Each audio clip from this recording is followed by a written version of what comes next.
Bueno, muy buenas tardes para todos quienes nos siguen a esta hora. Es un placer volver a saludarlos desde Al Centro. Al Centro es una plataforma que promueve liderazgos generacionales, pero también regionales. Es una plataforma que promueve debates con base en la evidencia, con sustento en el respeto, y es una plataforma que hace un gran esfuerzo para que las ideas sociales, las ideas de la gente puedan convertirse en realidad.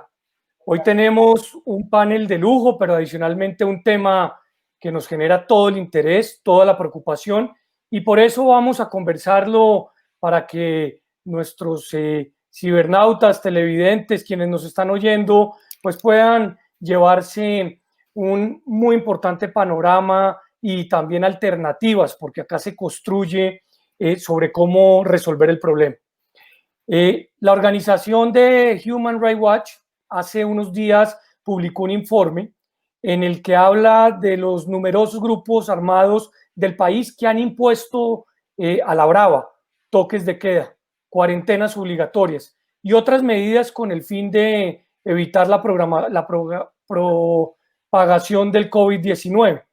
Y las ha impuesto violentamente, a través de amenazas, a través de asesinatos, a través de abusos en contra de las comunidades rurales del país, cosa que por supuesto preocupa, y expresamos un mensaje de solidaridad a todos quienes están sufriendo esta situación y hacemos un llamado para que todas las autoridades actúen prontamente. Hoy desde el centro queremos analizar esta delicada situación. ¿Qué se está haciendo frente a esta situación?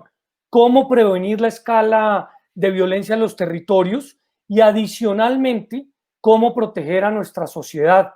Recordemos que Colombia no son las ciudades. Colombia tiene miles de municipios que es fundamental entender y proteger. Y por eso hemos invitado a varios directores de Al Centro, como también a miembros de nuestra dirección de construcción de paz. Está con nosotros en primer lugar Sofía Salas, quien es nuestra directora de género y equidad. Ella es economista de la Universidad de los Andes, con opciones en ciencia política, en periodismo, y adicionalmente tiene una maestría en la Universidad de Harvard con enfoques en mujer, poder, paz y gobierno digital. Está con nosotros también Raiza de la Hoz, que es nuestra directora de asuntos étnicos, profesional en administración, con mención en mercadeo, tiene grandes iniciativas, siempre promoviendo la estética afro, el empoderamiento de la mujer afrodescendiente, con énfasis, por supuesto, en saberes, pero también en costumbres ancestrales. Y ella pertenece a la Confederación Nacional de Organizaciones de Afrocolombianos. Esperamos que en un ratico, por razones de conexión, se pueda conectar Luz Mary Panche, quien es nuestra directora de Asuntos Indígenas, y está con nosotros también, obviamente, Diego Balbino, quien es sociólogo de la Universidad Nacional de Colombia, especialista en Derecho de Tierras de la Universidad Externada de Colombia y que cuenta con conocimientos en la legislación agraria, pero también en figuras de ordenamiento territorial y de DIH. Y por último, pero no menos importante, está con nosotros Gabriel Cifuentes, quien es nuestro director de Seguridad y Justicia, que es abogado, un PhD en Derecho y tiene también una muy importante maestría en Políticas y Administración Pública de la Universidad de Harvard. Saludándolos a ellos, muy especialmente voy a arrancar porque el tiempo vuela. En este caso, haciendo unas preguntas puntuales que después vamos a tener la posibilidad de intercambiar y de arrancar. Y quisiera en estos momentos arrancar con Diego preguntándole lo siguiente. Diego, los asesinatos a civiles en medio de la cuarentena se suman a un complejo contexto de crímenes en contra de nuestros líderes sociales y de reinsertados. Desde el año 2018 a la fecha han sido más de 177. ¿Cuáles son las primeras acciones que debe empezar a plantear el Estado, el gobierno, para defender no solamente los acuerdos de paz, sino evitar el escalonamiento de esta violencia rural? Sí, bueno, a mi modo de ver, lo primero que debería hacer el gobierno nacional es empezar a cumplir con lo que dispone el acuerdo de paz en materia de garantías de seguridad y protección para los territorios. Todo lo que está dispuesto en el punto 3 del acuerdo de paz, donde se incluyeron diversos mecanismos bien pensados, diseñados, como la unidad eh, de investigación de la Fiscalía, la Unidad Especial de Investigación, la Comisión Nacional de Garantías de Seguridad, el Programa Integral de Protección de los Territorios y otras medidas que son específicas para la protección de excombatientes, como la Subdirección Especializada de la UNP para exintegrantes de FARC. Todos ellos son mecanismos que articulados, implementados de manera integral, podrían contribuir a favorecer a las comunidades y proteger a los liderazgos sociales que en estos momentos se ven de manera grave atacados en sus territorios. Entonces, el gobierno nacional debería implementar esto, que son decretos que muchas veces fueron expedidos en el marco de las funciones especiales que le otorgó el acto legislativo 002 al gobierno de presidente Santos. Eh, y de esa manera se podría mejorar la situación en los territorios. Pero, pues, a diferencia de lo que debería hacer, pues el gobierno de Iván Duque ha venido suplantando todos estos mecanismos con políticas como el Plan de Acción Oportuna, que, digamos, no fue concertado con las comunidades, carece de la participación de organizaciones sociales y por el contrario, y que es algo muy grave, viene siendo implementado por militares cuestionados por antecedentes de violación de derechos humanos y otras cosas. El plan de acción oportuna es liderado por el general Leonardo Barrera, que fue retirado, expulsado de las fuerzas militares en 2014 por participar en actos de corrupción. Entonces esto sienta un mal precedente y lo único que hace es generar más desconfianza por parte de las organizaciones sociales. Entonces, existen los mecanismos creados por la ley y el gobierno nacional debería fortalecerlos, debería empezar a avanzar en el cumplimiento de estas funciones que pues no legalmente fueron atribuidas, ¿no? Por ejemplo, la Unidad Especial de Investigación, que tiene un papel muy importante en el desmantelamiento de las organizaciones criminales. Diego, muchas gracias. Voy a preguntarle a Sofía algo que creo que la comunidad, pero la sociedad lo ha percibido.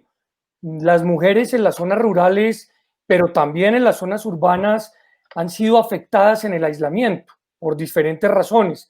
No solo porque se haya intensificado la violencia en estas zonas, sino porque adicionalmente en determinados espacios han sido o relegadas o, lo que es peor, abusadas. La pregunta es, ¿cómo se puede explicar este hecho? ¿Cómo se puede evitar? ¿Y cuál es la enseñanza que deja esta, llamémoslo cuarentena, para que no vuelva a suceder este tipo de situaciones?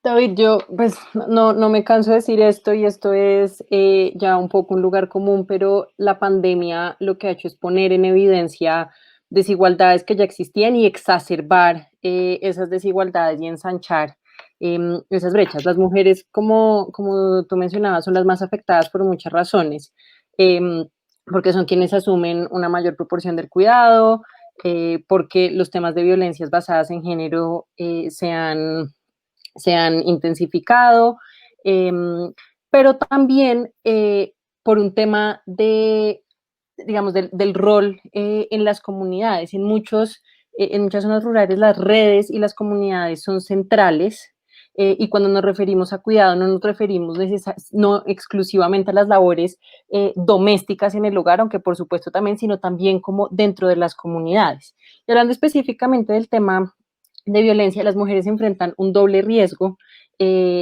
específicamente en este tema de violencia por parte de grupos armados, organizados o como los queramos llamar, enfrentan el riesgo de todos los habitantes de estas zonas, pero también un riesgo por ser mujeres. Y cuando estas mujeres, digamos, son mujeres lideresas que están asumiendo roles, que están siendo vocales, que se están enfrentando a esto, es aún mayor el sufrimiento, digamos, o el riesgo, porque se les cobran por salirse, digamos, de los roles tradicionales o de los roles esperados, por no estar en la cocina cuidando a los hijos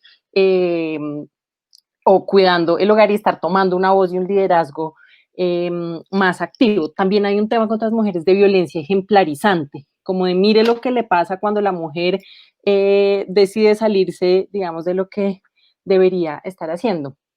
Finalmente,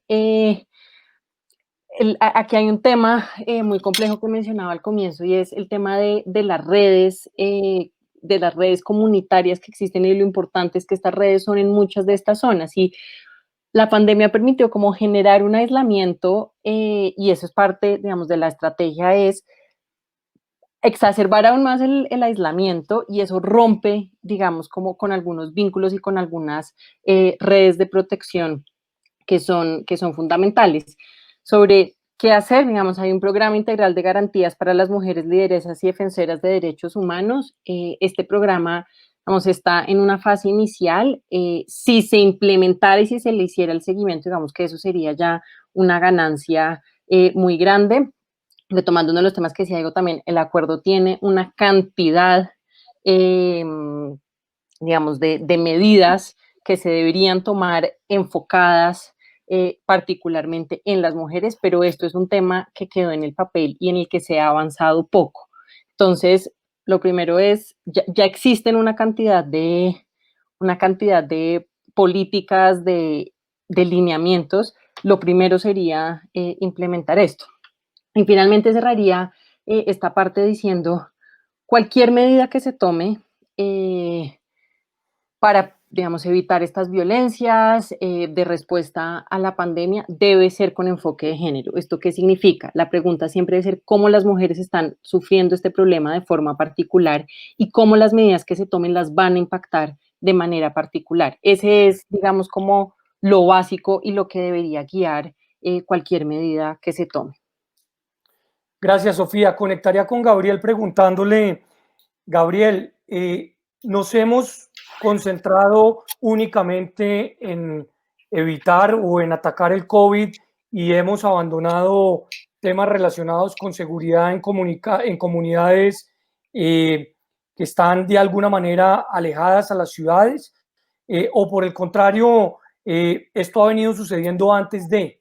Esa pregunta se la hago porque claro, todos estamos paniqueados con lo que está pasando con el COVID, pero puede ser ese un distractor en determinadas zonas del país para que no haya la suficiente protección.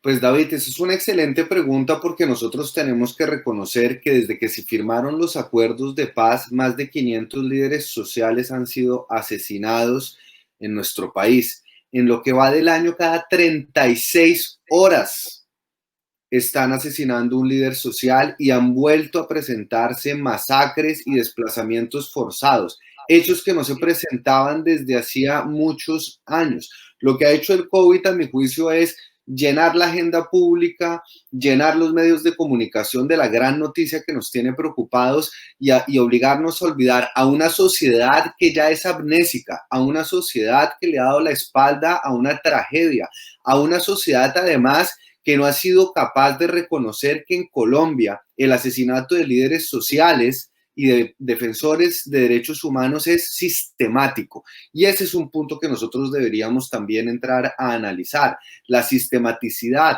el asesinato de líderes sociales a mano de grupos armados, y no porque los grupos armados lo hagan por deporte, sino porque aquí hay una amalgama entre una ausencia absoluta del Estado en ciertas zonas del territorio nacional con intereses económicos y políticos de los cuales en ciertas zonas del país los líderes sociales son las únicas voces de las comunidades para poder hacer efectivos sus derechos. Y hay que recordar otra cosa, David, es que hasta hace 20 años el 50% del territorio nacional estaba bajo el control de los grupos armados, y hoy que decimos que tenemos el control sobre el 100% del territorio nacional, cuando hablamos de control es únicamente el control militar. Por eso yo sí creo que lo que dicen Sofía y lo que dice Diego es fundamental.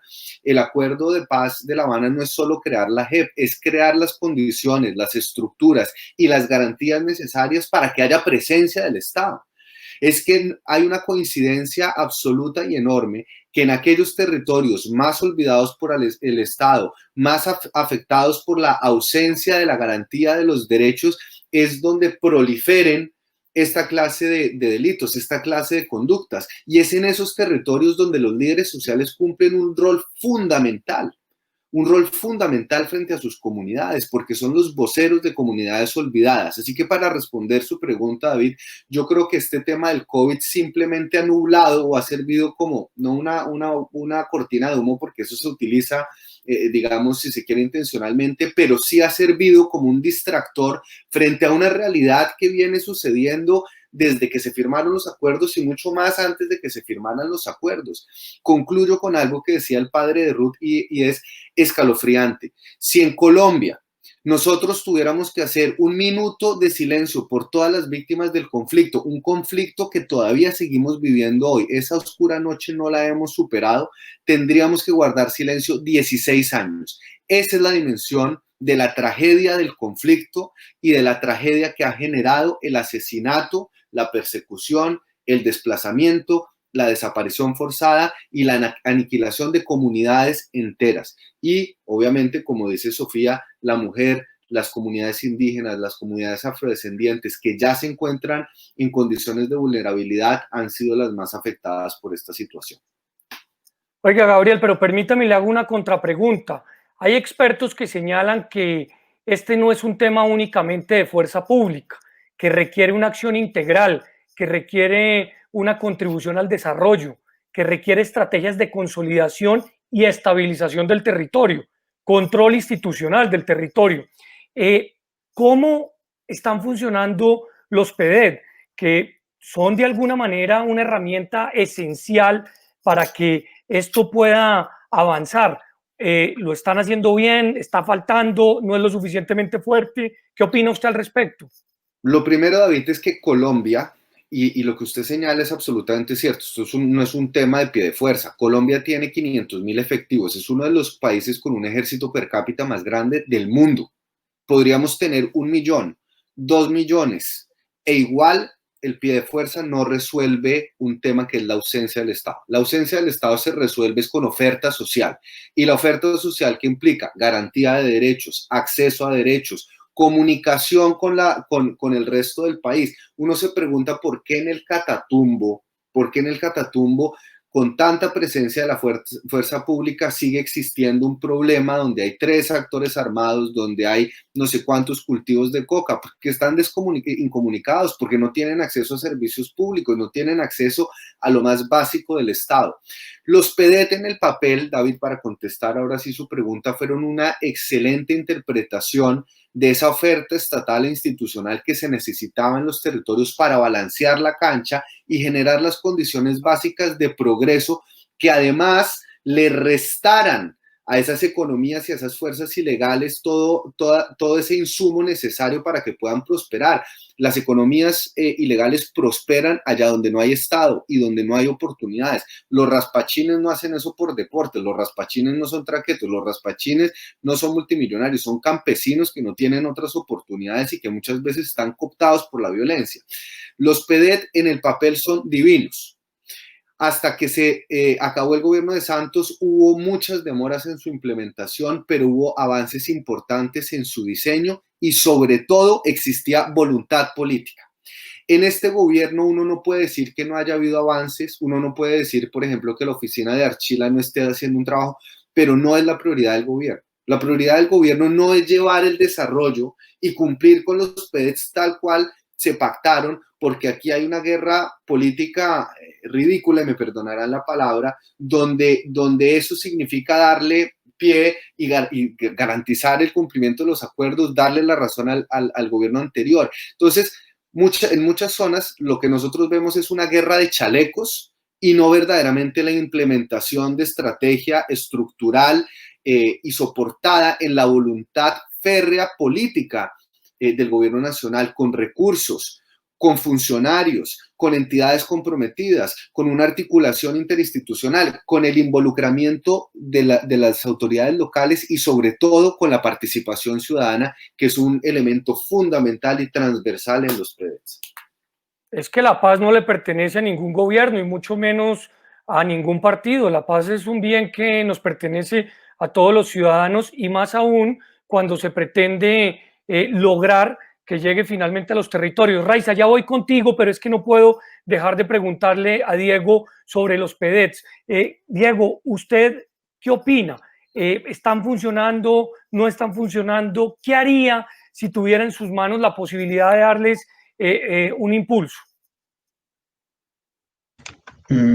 Sí, pues digamos, como lo mencionaba Gabriel, se dejaron algunas bases muy importantes para la ejecución de estos planes de desarrollo con enfoque territorial, como fueron los planes de acción para la transformación regional, que fueron unos ejercicios muy interesantes de participación local, donde desde las veredas, las comunidades y las organizaciones sociales tuvieron la oportunidad de plantear sus expectativas y plasmar en un documento las ideas frente a cómo orientar el desarrollo en sus municipios. Entonces están esas bases,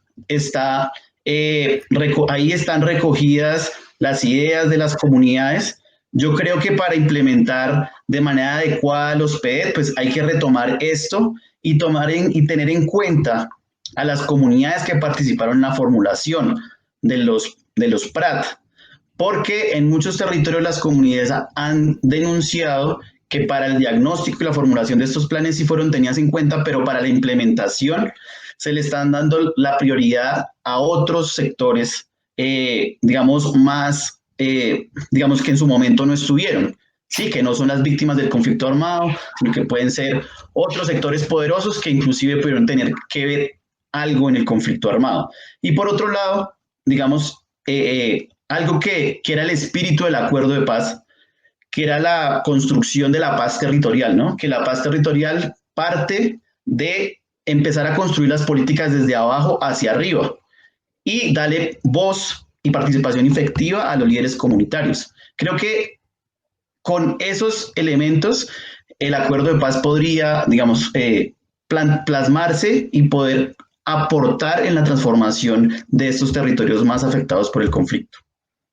Gracias, Diego. Creo que finalmente Luzmeri se ha podido conectar. Vamos a ver si lo logró, pero mientras tanto yo quisiera preguntarle a Raiza lo siguiente. Raiza, muchos de los líderes perseguidos, asesinados, hacen parte de las comunidades afrodescendientes y varios líderes de esta comunidad han asegurado que se están asesinando o persiguiendo por la defensa de sus territorios ancestrales. En tu opinión, ¿cómo se puede frenar esta escalada? ¿Cómo se puede dar a entender la importancia de los territorios ancestrales?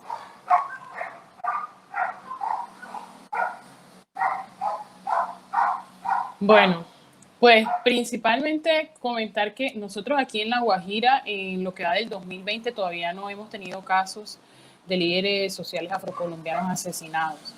Pero sin embargo estamos alerta porque sí han habido amenazas y como digamos otras formas de violencia ejercidas sobre todo en los líderes que están en comunidades, en veredas. También creo bien importante mencionar que las comunidades afrocolombianas, raizales y palenqueras siempre históricamente hemos sido defensoras de la paz. Entonces, en marco de eso, mencionar que una de nuestras primeras autoridades, como por ejemplo la Guardia Cimarrona, que era el uso de la palabra como una herramienta para conciliar problemas internos dentro de las comunidades. Entonces, surgen otras formas de pronto jurídicas como los consejos comunitarios, los cabildos,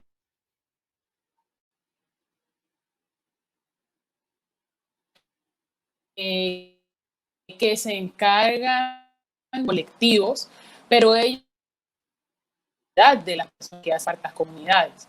En el marco de que todas esas comunidades han sido víctimas del abandono estatal, de la ausencia del Estado.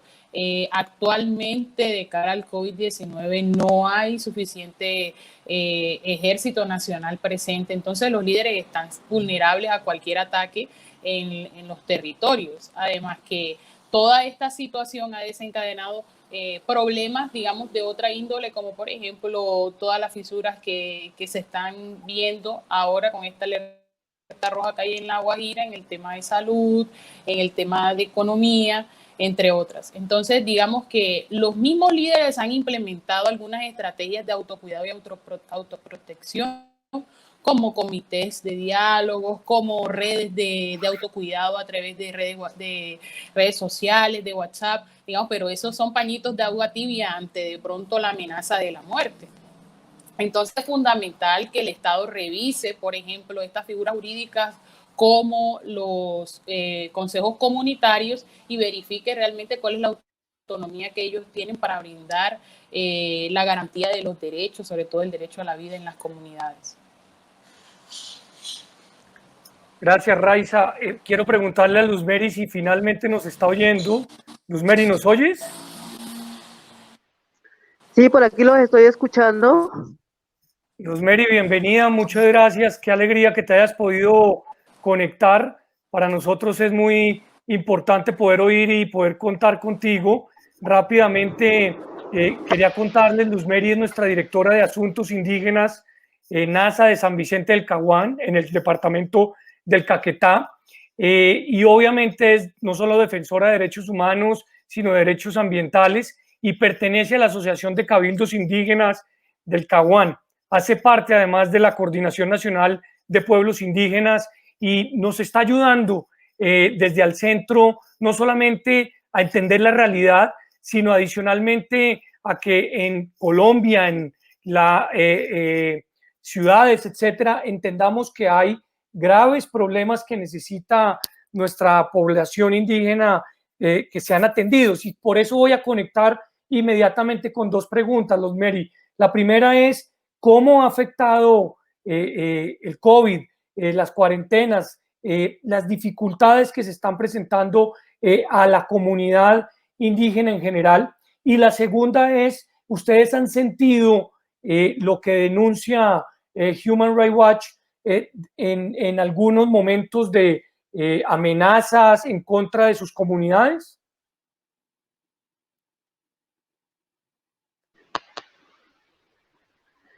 Sí, muy buenas tardes para todos los que están en este espacio y muy contenta de poder compartir aquí un poco de palabra y de realidades, ¿no? de los territorios.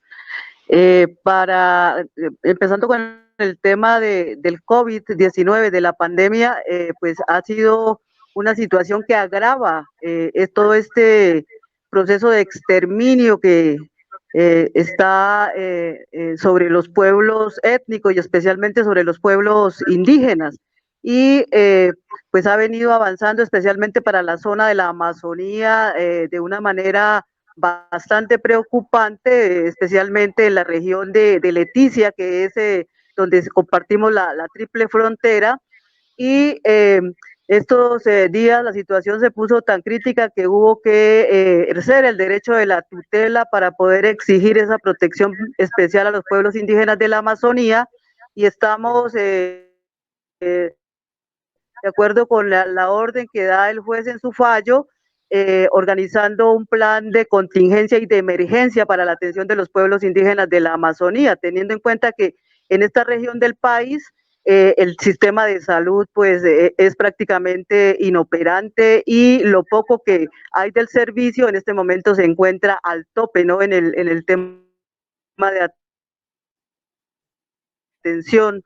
Por ejemplo, para el caso del Caquetá, es que más del 60% de la población indígena se encuentra en áreas de contexto urbano, han tenido que salir de sus territorios por todo este conflicto armado que se ha vivido en el país y que en este momento son los que más riesgo tienen porque no hay ni siquiera la posibilidad de los alimentos, ¿no?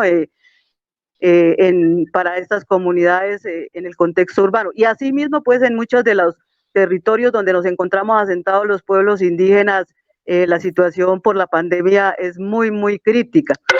En esta misma medida, pues también tenemos encima el asunto de los asesinatos a los dirigentes indígenas, que según los datos que se ha presentado por parte de la ONIG y de otras ONGs defensoras de derechos humanos, pues ya va por más de 240 líderes asesinados de los pueblos indígenas en lo que va corrido desde la firma del acuerdo hasta nuestros días. El día de ayer, por ejemplo, tuvimos el atentado que sufrió el gobernador indígena del pueblo Nasa en Jamundí, y pues hay situaciones tan graves como el tema de los operativos de erradicación forzada que están llevando en este momento en varias regiones del país, el tema del desalojo de campesinos y la preocupación por el territorio con el tema ambiental en la región de la Amazonía, y pues además de eso el reclutamiento forzado de los niños y niñas que se ha agudizado, y la violación sexual que pues ustedes han escuchado estos días ha afectado bastante, especialmente a las niñas indígenas por parte de las fuerzas militares. Entonces el panorama se agrava con la pandemia, y pues aquí lo que estamos planteándole al gobierno es un plan de emergencia y de urgencia para la atención de los derechos humanos en el marco de esta pandemia. Estuvimos reunidos con la Consejería de Derechos Humanos de Presidencia en estos días pasados y mirábamos, por ejemplo, desde el Ministerio de Agricultura no existe un programa especial, por lo menos en el tema de soberanía alimentaria y autonomía alimentaria, para paliar las graves consecuencias que está generando esta pandemia y que sabemos se van a agudizar en los próximos meses, porque pues la economía a nivel territorial ha subido muchísimo con esto de las cuarentenas obligatorias. Luz Mary, muchas gracias. Yo creo que por eso desde el centro venimos insistiendo tanto como uno de nuestros valores, como uno de nuestros principios. Venimos insistiendo tanto como uno de nuestros valores, como uno de nuestros... ¿Tenemos un retorno, tal vez? Ya, creo que ya lo... Gracias, Luz Mary, gracias. Que decía yo que por eso desde el centro venimos insistiendo tanto como uno de nuestros principios, como uno de nuestros valores, impulsar la descentralización. Colombia es un país de territorios, requiere entenderlos, requiere comprenderlos. Yo insisto, Colombia no es 3 o 4 ciudades capitales. Cada territorio tiene su realidad y tenemos que trabajar para no solamente soportarlo, sino adicionalmente acompañarlo. Y yo, Sofía, perdóname, me salgo el libreto, pero sé que entiendes mucho de los temas de participación. Yo creo que parte del posconflicto se trata de darle voz a los que no la tenían, de darle garantías para que participen los que nunca pudieron participar precisamente por la violencia.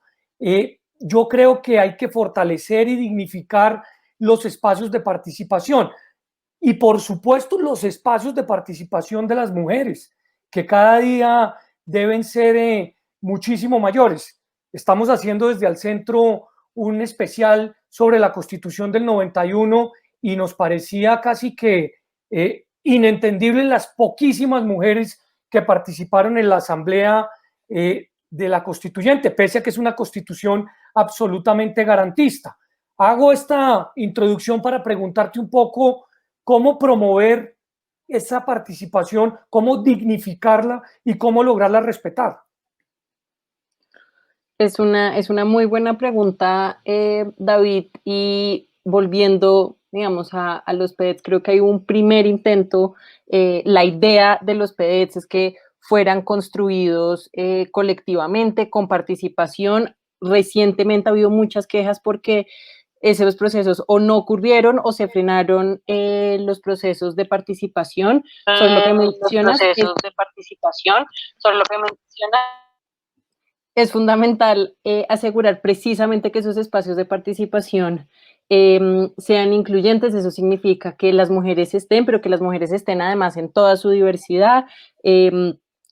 Luz Mary es una mujer muy distinta a lo que soy yo, es una mujer muy distinta a lo que es Raiza, entonces creo que lo primero es no poner a todas las mujeres dentro de una sola bolsa. Somos el 52% de la población con una diversidad enorme, entonces yo creo que ese es un primer paso, es reconocer que dentro, vamos, que la participación debe incluir, por supuesto, a las mujeres, a los indígenas, a las comunidades afrodescendientes, raizales y palenqueras, a personas de todas las edades, pero no solo en el papel, no solo es por chulear y por decir es que incluimos la voz de las mujeres, incluimos la voz de los indígenas y nos sentimos súper por eso, sino que realmente entender que ahí es donde está, donde vamos a poder construir sociedades democráticas incluyentes, donde esas voces realmente sean escuchadas, donde sus ideas realmente se les haga seguimiento, donde realmente sean incluidas. Entonces, vuelvo una vez más a los PEDs. Yo creo que esa es una visión de desarrollo, por decirlo de alguna forma, que a mí me dio mucha ilusión en su momento. Ahora, digamos, replicar eso y convertir eso en una visión de desarrollo participativa sería el ideal. Digamos, soy un poco más pesimista ahora cuando veo que esa participación no ha sido tan efectiva. Ahí, pues, lo último que diría es, pues, en esta coyuntura hay un reto muy grande porque, pues, no está la presencialidad y la tecnología nos ofrece una gran oportunidad, pero y esto, David, pues lo sabes tú mejor que yo, hay también una cantidad de barreras. Entonces no puede ser que la tecnología, que supuestamente es lo que nos va a permitir a todos participar, la que va a ser súper inclusiva, acabemos dejando por fuera una cantidad de voces porque no hay el acceso a tecnología en todo el territorio nacional. Entonces creo que cuando uno quiere una participación incluyente realmente es entender, bueno, ¿cómo logro yo esa participación? ¿Cómo logro yo realmente que toda la ciudadanía participe de forma activa, de la forma en la que quiere participar y de la forma en la que le conviene participar? Y es entender pues que esto es un diálogo en dos vías y una conversación en dos vías entre, digamos, la ciudadanía y los gobiernos a todos los niveles, pero de los gobiernos hacia la ciudadanía también es una conversación constante. Totalmente de acuerdo, Sofía, es que la virtualidad no va a reemplazar jamás la presencialidad en la educación, en la participación, en muchísimos aspectos de la vida diaria. La virtualidad es un complemento y recordemos siempre que la tecnología es un medio, no es un fin. Por eso, entre otras, está desarrollada pues, por seres humanos. Y pensar que todo se va a reemplazar por tecnología, además de tener inequidades, como las que tú mencionas, pues genera también distorsiones que son muy importantes que sean tenidas en cuenta. Y yo conectaría a Gabriel preguntándole algo que parece lógico, pero que no todo el mundo tiene por qué entenderlo. Hablemos un poquito de soberanía. Estos grupos al margen de la ley, que muchos se mueven hoy por intereses asociados a la minería ilegal, al narcotráfico, que muchos se mueven también por intereses precisamente del control territorial asociado a tierras. ¿Por qué desean utilizar el COVID como excusa para ejercer soberanía? ¿Porque quieren habilitar sus rutas o porque quieren simplemente golpear a la ciudadanía o porque verdaderamente, no lo creo, están preocupados por el contagio del virus? Pues David, aquí en Colombia hizo carrera durante mucho tiempo la idea de que los grupos armados ilegales ejercían soberanía sobre el territorio ante la ausencia del Estado. Ejercer la soberanía es garantizar la libertad y los derechos de los ciudadanos, así que señalar que porque un grupo guerrillero en un momento haya puesto impuestos estaba jugando a ser el Estado en ciertos territorios no es más alejado de la realidad de cualquier cosa. Ningún pueblo, ninguna comunidad que sea sometida al yugo de la autoridad de una institución que no sea democrática, de unas reglas que no hayan sido decididas por la ciudadanía, que viva amordazada por el miedo, porque muchas veces la medida a través de las cuales estos grupos armados hacen valer eso que podrían ser normas o reglas que ellos imponen es a través de la sangre y el fuego. El que no esté de acuerdo se desplaza o se masacra y esto genera condiciones de miedo. Lo que buscan son buscar a través del miedo comunidades que cumplan con los deseos de estos grupos criminales, tener también posibilidad de reclutar, poder utilizar a estas comunidades como mano de obra en diferentes actividades y en diferentes operaciones criminales. Así que, digamos, yo comenzaría por decir, la soberanía aquí es un concepto sagrado del Estado social de derecho que debe estar fundamentado en los principios democráticos, en los principios de la libertad, de la garantía de los derechos, y lo que está pasando hoy en muchas zonas del país no es sino otra forma diferente de coercionar, de esclavizar, de someter a través de la violencia a comunidades enteras que no han dejado de ser víctimas de la violencia, ya sea por parte de los grupos armados, de las disidencias, en muchas ocasiones, en muchos territorios también del Estado. Ahora, cuando se toman estas medidas, por ejemplo, del COVID, de decretar toques de queda en ciertos lugares por parte de las estructuras armadas, es simplemente una manifestación del poder que ejercen estos grupos en las comunidades, y es mandar un mensaje muy poderoso, y es decir, aquí el que manda soy yo, usted me tiene que hacer caso a mí, lo que yo diga es ley, y yo voy a cumplir con la ley, así sea sangre y fuego. Así que es otro de los mecanismos, otro de los instrumentos para someter a las comunidades, y es un mecanismo absolutamente violento, reprochable y condenable bajo todo punto de vista y bajo cualquier estándar del derecho constitucional colombiano, así como cualquier estándar del derecho internacional de los derechos humanos y del derecho internacional humanitario, David. Gracias, Gabriel. Diego, Jorge Forero, quien es el director de Construcción de Paz, hace una pregunta que me gustaría trasladársela a usted, y dice: se necesitan para enfrentar y para mejorar, por supuesto, las condiciones en territorio, algún tipo de reformas o de impulsos en temas de fuerza pública. Por ejemplo, los carabineros son necesarios, o por el contrario hay que ejercer más en las instancias de investigación que usted mencionó, que están en cabezas de la fiscalía, etcétera. ¿Usted qué le contestaría a Jorge, que pues hoy no nos pudo acompañar porque nos dio espacio para que todos pudiéramos estar? Sí, pues frente a eso, yo creería que una de las deficiencias fundamentales, digamos, en la forma como se ha venido asumiendo el control, digamos, y la llegada del Estado a diferentes territorios donde estaban estos grupos armados, donde estaba las FARC, ¿cierto? Ha sido a través de una presencia militar que desnaturaliza la vocación de la fuerza pública y desnaturaliza los principios del Estado social de derecho, ¿cierto? Porque en gran parte de estos territorios PEDET, como lo veíamos ahora, el Estado llega a través de los militares, y los militares asumen una multiplicidad de funciones que exceden su competencia en el marco de la seguridad y la defensa nacional.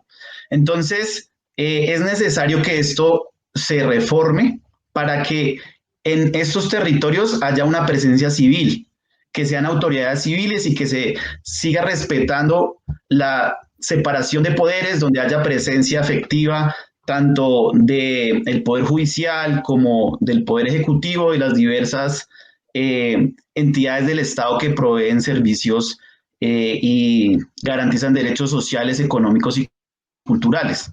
Entonces, una de las dinámicas, digamos, de los orígenes de la situación en Colombia ha sido como confundir las funciones de la fuerza pública, ¿cierto? Porque se le asigna al ejército, a las fuerzas militares, cuya labor en cualquier país del mundo, ¿cierto? En digamos, los pilares de las democracias occidentales, el ejército está encargado de cuidar y salvaguardar la soberanía nacional de amenazas externas, ¿cierto? Y la policía tiene una naturaleza eminentemente civil, dirigida a controlar, pues, el orden público en el país.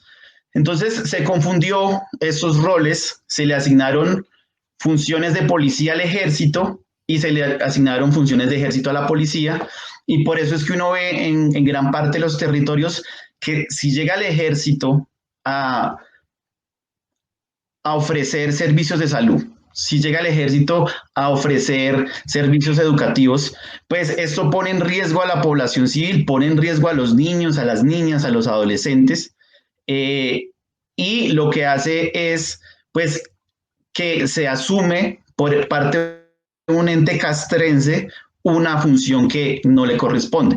Entonces, esto habría que cambiarlo. Y el debate sobre el papel de las fuerzas militares, pues en el proceso de paz no se dio, pero se dieron algunos avances, y es el momento donde cada vez se hace más necesario un debate nacional, donde nos sentemos entre todos los sectores, incluyendo a las mismas fuerzas militares, a repensar cómo se debe esa reorganización de las fuerzas militares para que cumplan con su deber y su mandato constitucional, que es, digamos, proteger a la población en el marco de la seguridad y la defensa nacional, y que sean entes civiles los que garanticen la provisión de servicios y derechos económicos y culturales. Gracias, Diego. Yo diría, puede ser un tema, claro que sí, de competencias, pero también de capacidad. No podemos seguir pensando que todo lo puede resolver la fuerza pública, porque hay veces literalmente no le da ni el tiempo ni la capacidad humana para lograr avanzar en esos temas. Creo yo que ese es un tema que vale la pena sumar a esa discusión tan importante. Yo conectaría con Raiza y haría la última pregunta a Luz Mary para dejar un espaciecito final donde de pronto hay algunos comentarios finales de cada cual. Raiza, cambiando un poco de tema, pero siguiendo en territorio, que es lo que tanto nos importa en el programa de hoy transmitir. Colombia es un país de territorios. Colombia es un país que necesita ser entendido cada uno de sus territorios para poder trabajar por cada uno de sus territorios. No podemos seguir tomando todas las decisiones desde Bogotá muchas veces sin entender y comprender o visitar el territorio. ¿Cómo ha afectado esta pandemia los territorios ancestrales? ¿Cómo la ha golpeado? ¿La ha fortalecido, la ha debilitado? ¿Ha habido oportunidades? Entre otras, muchos no sabrán ni siquiera qué son territorios ancestrales, y vale la pena de pronto recordar cuál es la importancia de ellos en un proceso como el que estamos viviendo.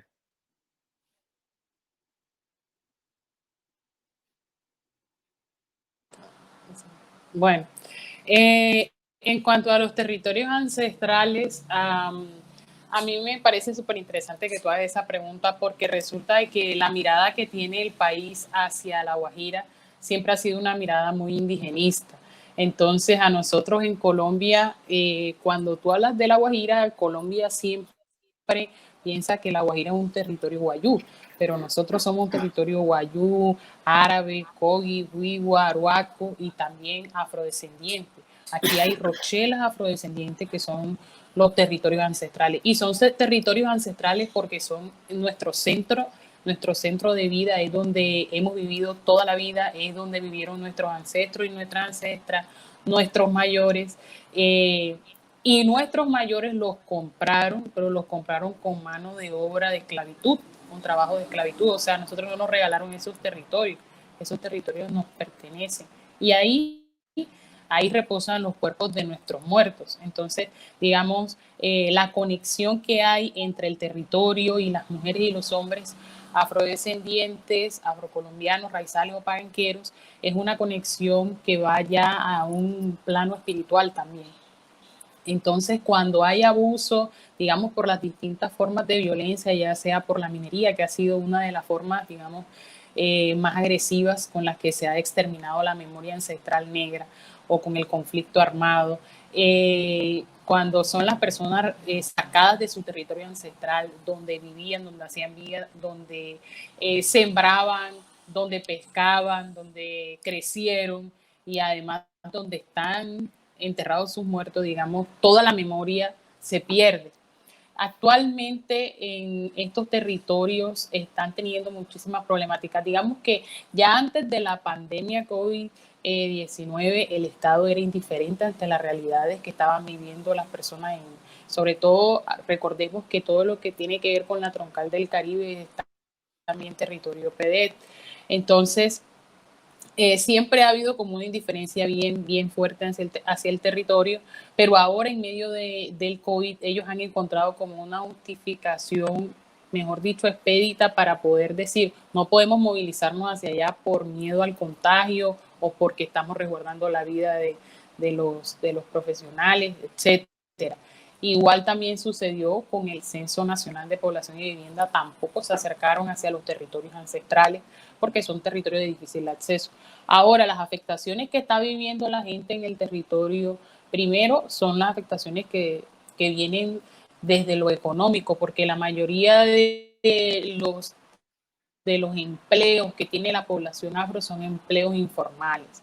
Y en La Guajira, la mitad de los empleos o más de la mitad de los empleos son informales.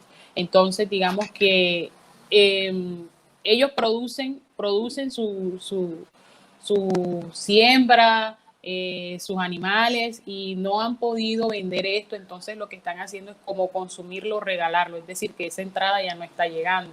Como les decía anteriormente, no hay presencia del Ejército Nacional. Adicional a esto, hay otras problemáticas como por ejemplo con el tema de infancia y adolescencia que se estaban, digamos como que todo el tema de educación está frenado porque un joven que esté estudiando, por ejemplo, en la vereda de Orozul El Templado, que es una vereda que queda en el municipio de Villanueva, para bajar de la vereda hasta abajo a Villanueva tiene que bajar en mulo. Entonces eso es un riesgo impresionante, pero igual tampoco están recibiendo la educación que, digamos, anteriormente se estaba brindando. Entonces, no solamente el problema de la economía, que digamos que es el más fuerte en este momento, sino también el tema de seguridad. Han surgido a partir de esto muchas amenazas, pasquines que llegan hasta los territorios, generando como angustia, sosiego. Y adicionalmente a esto, pues muchas comunidades también han perdido las cosechas o los animales. Por ejemplo, en estas comunidades hubo una epidemia con un murciélago que le llaman el murciélago monito y el murciélago estuvo picaba a los animales murieron, pero cuando la institución quiso de pronto acercarse hasta el territorio para decir vamos a atender, por ejemplo, ICA u otra de las instituciones, ya los animales habían muerto y pues ellos no han recibido ningún tipo de reparación al respecto.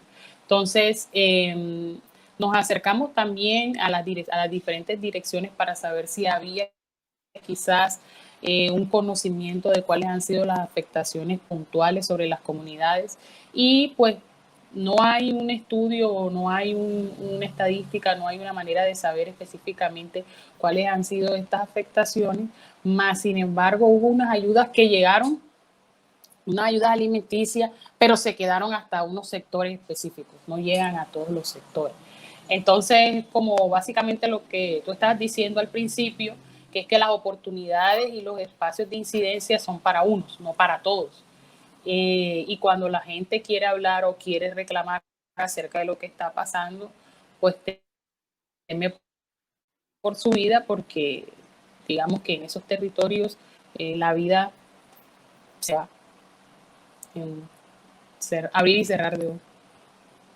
Raiza, muchas gracias por esa radiografía tan compleja y tan completa. Yo voy a hacerle una pregunta a Luzmeri para finalmente hacer una pregunta general. Luzmeri, a mí me sorprendió de tu intervención, pues me sorprendieron muchas cosas, me preocuparon muchas otras, pero particularmente cuando hablabas del sistema de salud y de sus falencias en los territorios indígenas, me preguntaba qué tan complejo está siendo, no solamente en este momento, sino de tiempo atrás, esa prestación.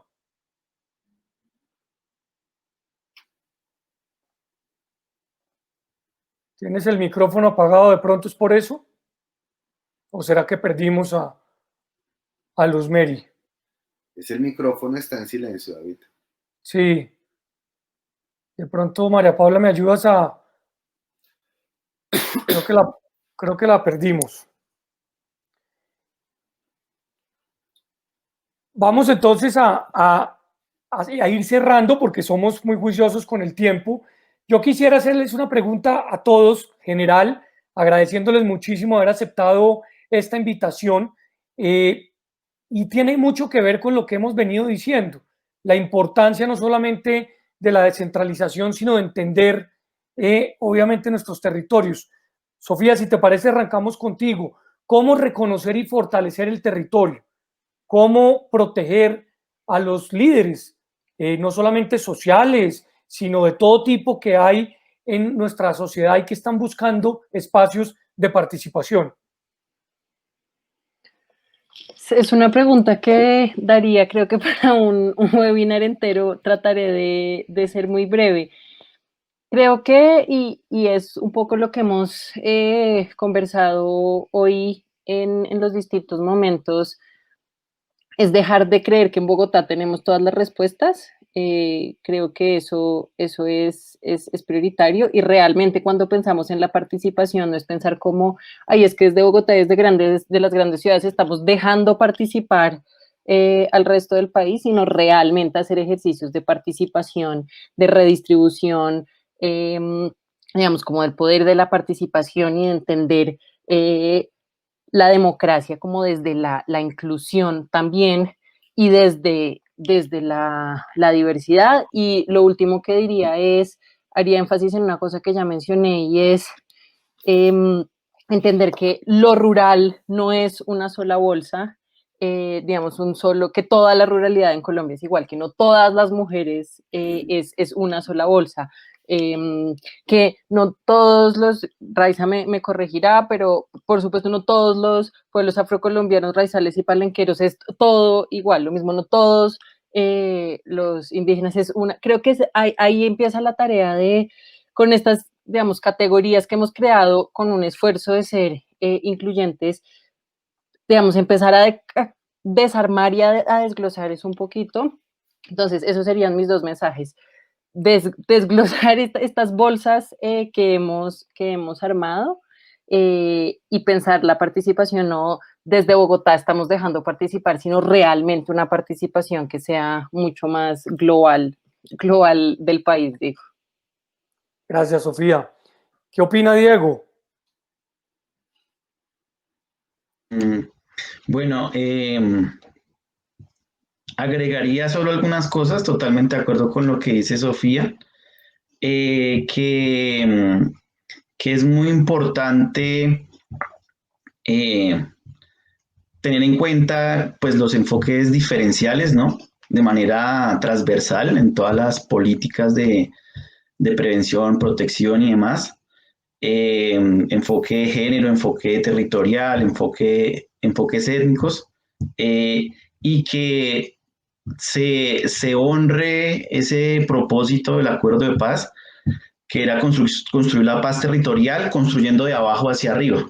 Sí, que la participación no se limite a, a hacer diagnósticos con la comunidad, sino que las organizaciones participen de manera efectiva en la ejecución de todas las políticas, los programas de protección, prevención y demás.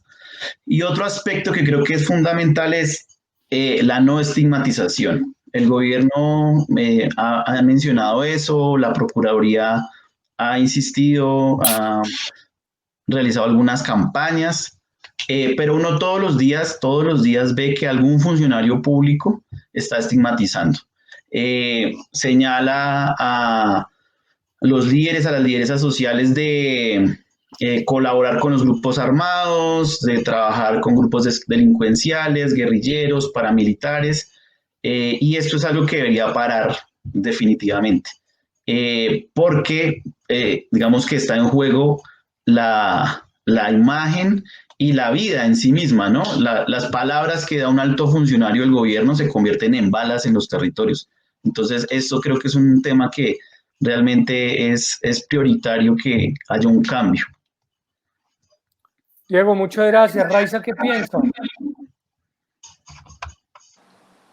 Bueno, yo estoy de acuerdo con lo que estaban comentando los compañeros Diana y Diego, perdón, Sofía y Diego. Pero también quiero agregar adicional a eso porque yo soy una mujer de pueblo, yo soy una mujer de territorio. Y yo creo que a veces la visión de las personas que no hacen parte de los grupos étnicos, es decir, la gente que no ha sido nunca racializada, acerca de nuestra historia y nuestra cosmovisión de vida, está basada simplemente en lo que ven en los medios. Entonces, yo creo que de cara a la paz que tanto anhelamos, es necesario que empecemos a desaprender. Y a desaprender significa a poder conocer cómo realmente es la historia de los pueblos afro, de los pueblos indígenas, de los pueblos campesinos. Y eso es fundamental para construir paz, porque las diferencias nos acercan, lo que nos aleja es como esa negación a entender que somos diversos y que cada uno tiene una cosmovisión y una idea de lo que es la vida y así vive, ¿no?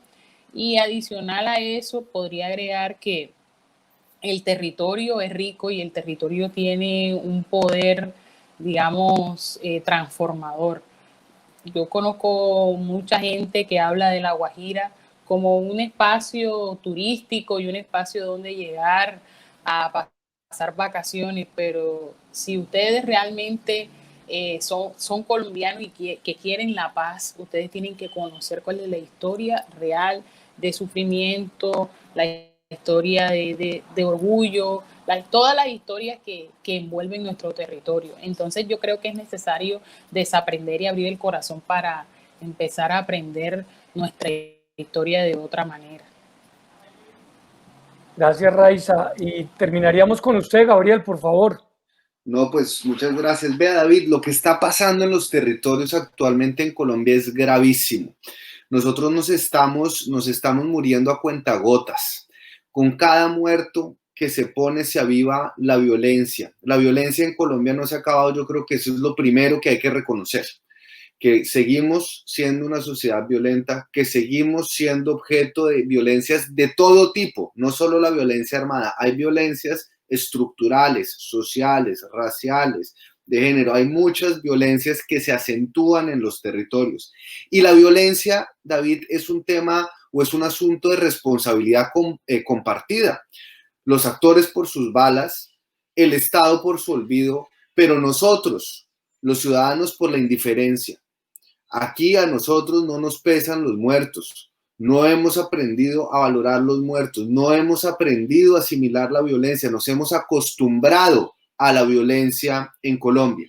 Y yo, además de los importantes aportes que hacía Raiza, Sofía y Diego, para no extenderme más porque ya hemos llegado al borde de la hora, quiero simplemente hacer dos recomendaciones. Y es una forma para poder aportar es dejar de ideologizar la lucha contra la violencia, valga la redundancia y valga la contradicción. Y por el otro lado, no volverlo un asunto político, porque la vida de los ciudadanos, el bienestar de los ciudadanos, el goce efectivo de los ciudadanos no es un asunto político y tristemente nosotros aquí hemos ideologizado y politizado la construcción de paz que no se firma, sino que se construye allá en los territorios.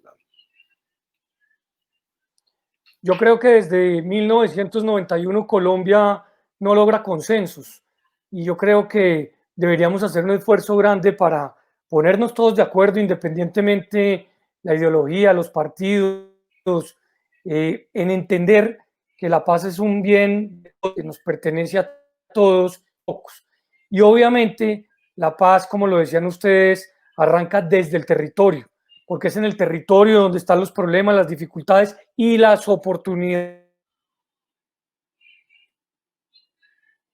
tan importantes, temas que van a ser esenciales y fundamentales para que una nueva generación, no solamente, digamos, por edad, sino por pensamiento, se pueda poner de acuerdo en estos temas.